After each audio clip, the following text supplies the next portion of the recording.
It was supposed to be a fun road trip and also a chance to get away from the hustle and bustle of the city and explore the countryside.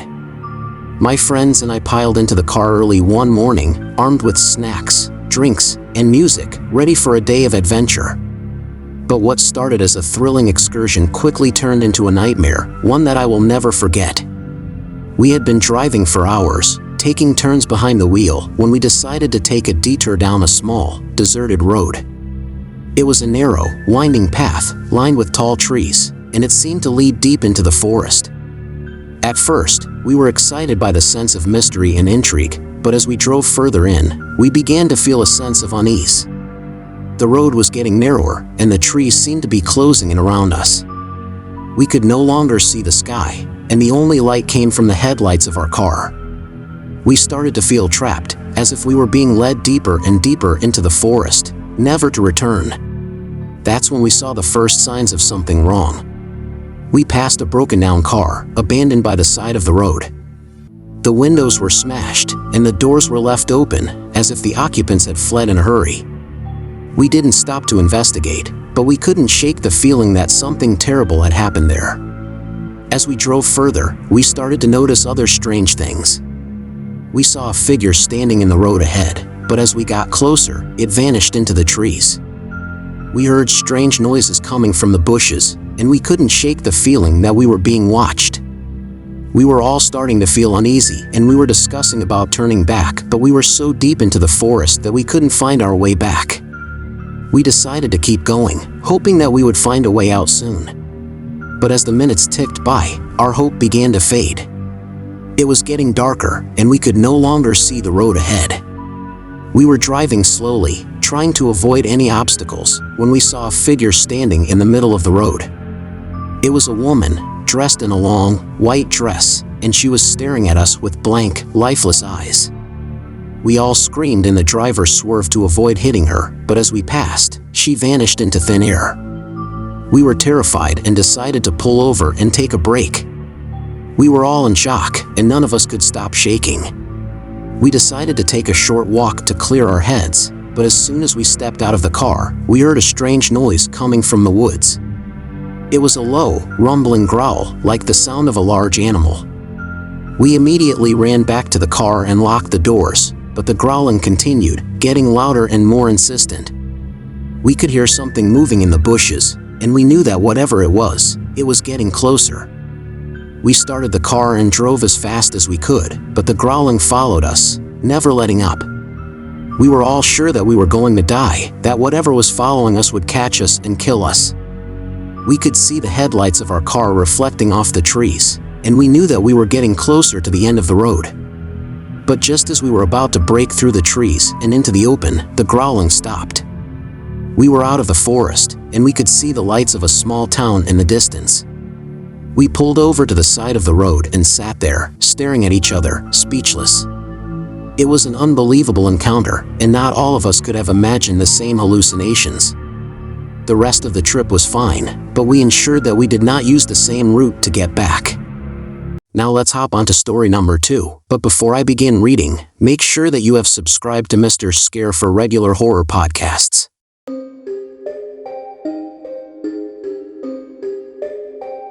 Being a truck driver for almost a decade, I believe I could write a whole 300-page-long memoir on the stuff that I have encountered. Among the worst ones which I can recollect from my truck driving stories, it has to be this one. Oh yes, I am sharing my trucking experience without stepping into the realm of the supernatural or extraterrestrial.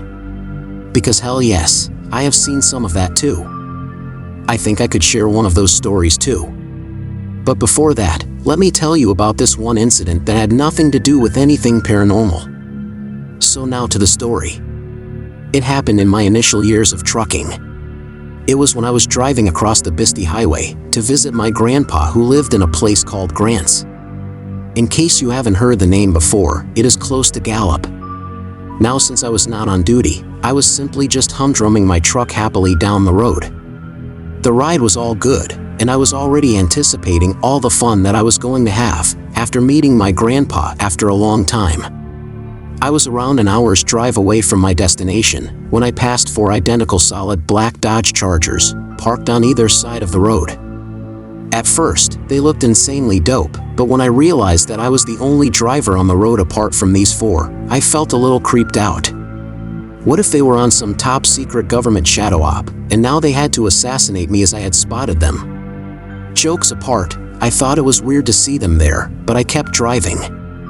I made sure that I don't catch their attention at all. I didn't push the brake at all. Neither did I slow down or anything. In fact, I did not even turn my neck to get a better look. I did ponder upon it for a while, but continued driving no matter what. Now they were parked, so within a minute itself, they were out of my view. They looked pretty dope, and now that I was far from any potential threat, I appreciated the aura they possessed as a crew. Four solid black Dodge Chargers just parked on the side of a highway. I kept driving and looked in my rear view a few miles later, and guess what I saw? The 4 Dodge Chargers. They were trailing me. Again, it was a beautiful sight, but now that they were right behind me, it looked like I was in some sort of trouble. They kept following me and maintained the same distance at all times. If I sped up, they sped up, and when I slowed down so that they could overtake me, they too slowed down. I started getting a bit freaked out after a point, especially when 2 of them broke off and got in front of me, and the third got on my left side and just sat there. It was a very well choreographed movement by them, but it gave me a clear hint that they had done this before. Once that happened, I was preparing myself. I wasn't going to be pulled over and beaten by a bunch of thugs. I pulled the gun out of the center console for my defense. I was ready. I was waiting for one sketchy movement before I would shoot my shots. But they didn't. The ride continued for a couple of miles. In fact, they keep maintaining the same positions up for a good 5 or 6 miles more. Then, they all got in front of me and hauled gas. Gone in a flash. They had no license plates, no temp tags, and nothing on them. It was just a bunch of random drivers who probably pranked me and went off. I don't believe in phantom cars, but that was the closest to what I had seen.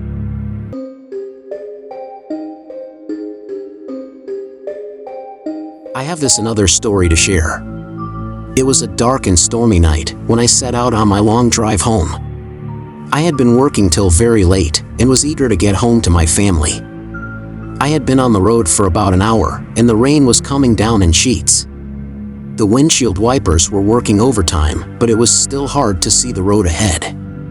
As I drove, I noticed that the headlights of oncoming cars seemed to be brighter than usual. I brushed it off as just the glare of the rain and continued driving on my way. But as the night wore on, the headlights seemed to be getting closer and closer. I started to feel uneasy, like someone was following me for a long time. I looked in my rearview mirror, but there was nothing there. I tried to shake off the feeling, telling myself it was just my imagination. But the closer the headlights seemed to get, the more anxious I became.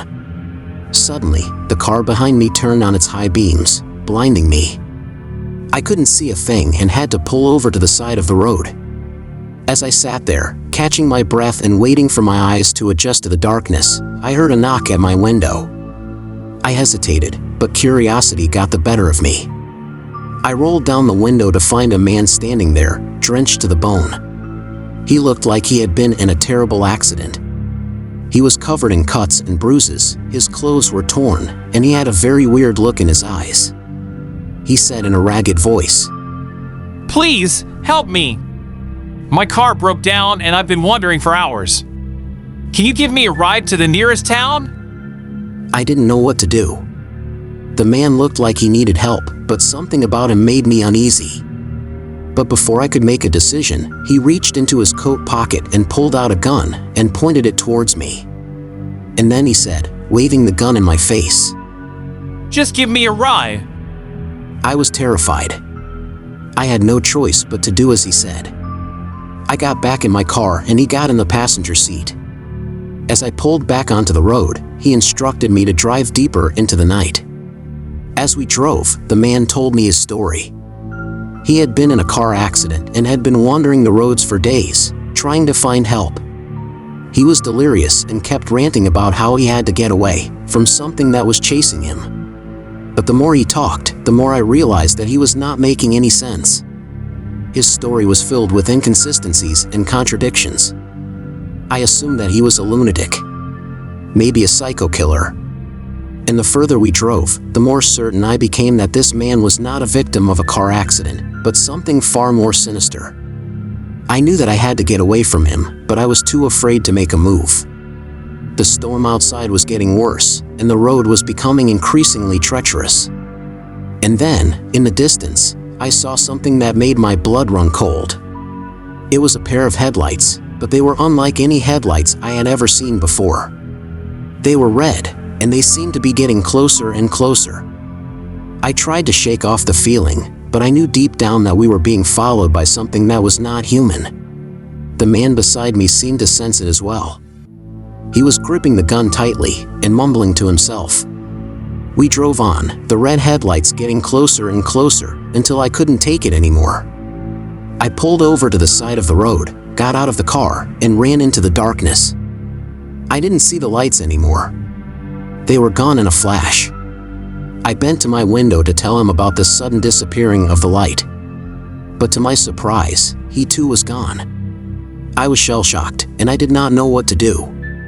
Paranoid, I got back in my car and continued to drive on my way back home. Nothing of that sort happened in the remainder of my journey.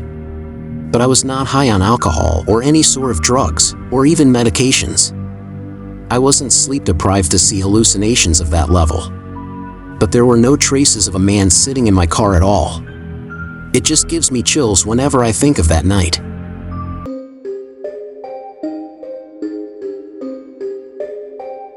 I remember being told this story by my granddad. Once upon a time, there was a truck driver friend of his, named Daniel. And he had been driving his truck for over 20 years. He had always been a solitary man and enjoyed the long hours on the road, but there was one route that he avoided at all costs. It was a desolate stretch of highway that ran through a remote, wooded area.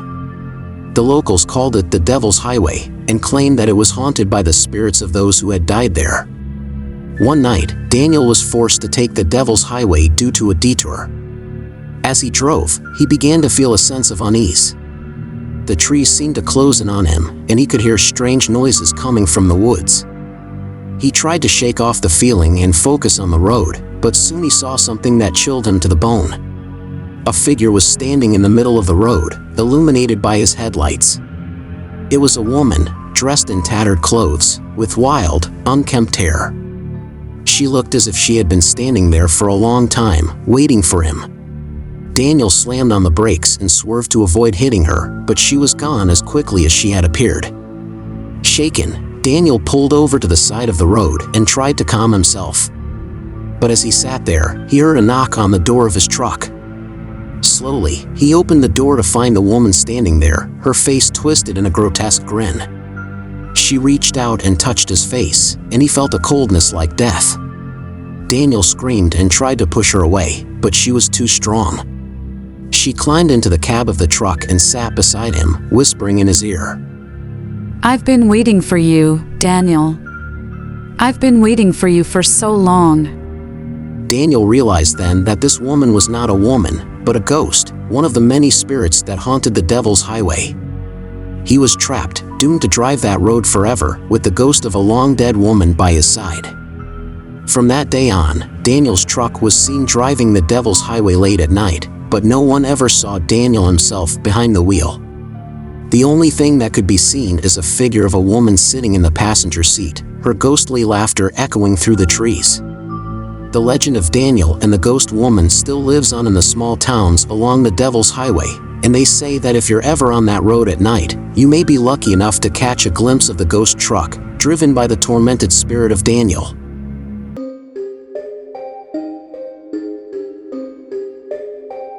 It was a dark and stormy night, and I was driving home from a friend's house.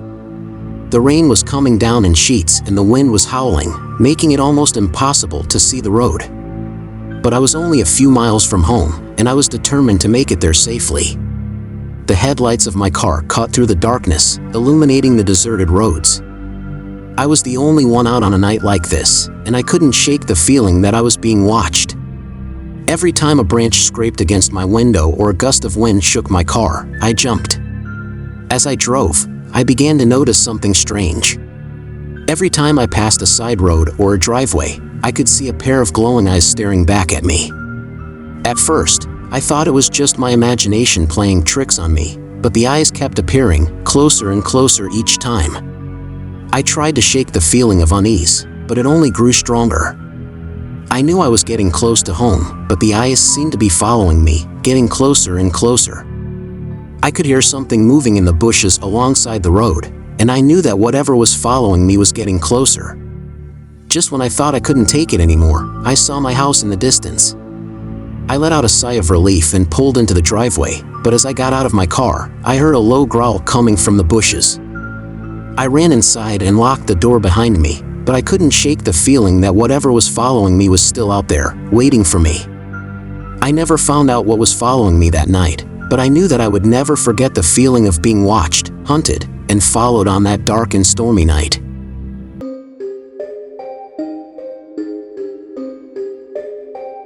I've been a trucker for over a decade now, and I've seen my fair share of strange and terrifying things on the road.